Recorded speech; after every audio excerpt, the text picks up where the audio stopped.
the Boogeyman, the ultimate scary monster. When there are scary things we don't understand, our minds try to fill in the blanks.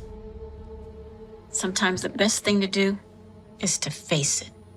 So this light is going to be completely solid like it is right now. And gradually, it's going to start flashing until it's totally dark. So you can see that there's nothing to be afraid of. Okay?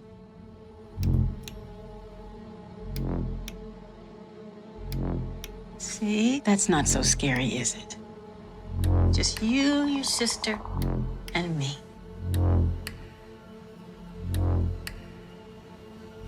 You're doing okay. It's not real. It's okay. King was obviously the big one hovering over all of this, and I tried to, as much as we kept going back to the short story and his writing as a basis for this movie, we wanted it to feel like it belonged in the canon of Stephen King movies, that it felt of a piece with all of his best work and all of the best adaptations. I tried not to think about it too much because it's big shoes to step into. So we really just focused on trying to tell a really scary, really classy, deeply felt horror movie that didn't feel cheap or flippant. We wanted it to feel like we were taking this as seriously as possible and trying to make the Boogeyman, or the idea of the Boogeyman, scary again for a new generation.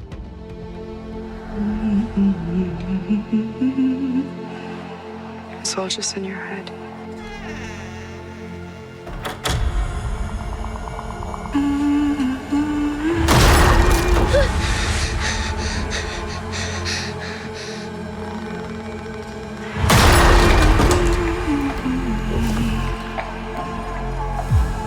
Katie, there's something in my room.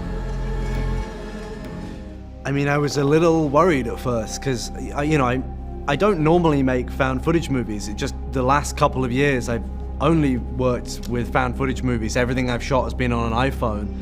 It had been about 3 years since I shot something with real cameras and a real crew, and I was honestly a little worried that I would have forgotten how to do it. But when I got on set and started working with the actors and working with all of the creative teams, you kind of realize it's all the same storytelling methods you're using.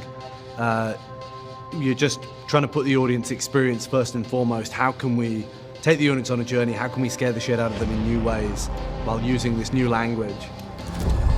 Don't you?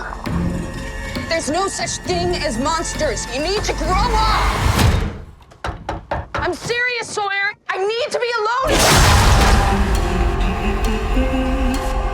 You're both having these manifestations.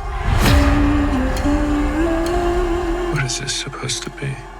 It's the thing that comes for your kids when you're not paying attention. Unlike a lot of filmmakers, I'm equally interested in the scare scenes as I am the characters and the emotional stuff. I really wanted this to feel like a film that was full of incredible performances and had really meaty emotional scenes for the actors to dig into. I wanted this movie to feel authentic to the experience of a family going through grief.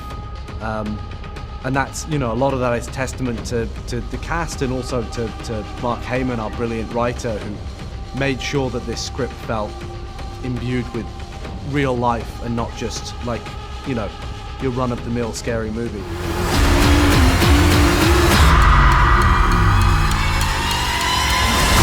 It's the Boogeyman. It's the ultimate scary monster. It's the first creature we imagine lurking in the darkness of our bedroom or living in the closet.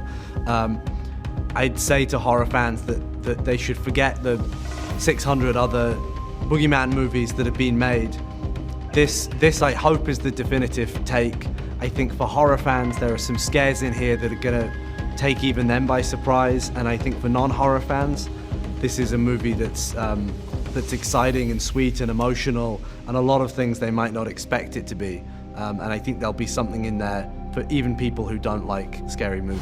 Dad, you have to listen to me. Okay. I'm listening. Sweetheart, let me handle it.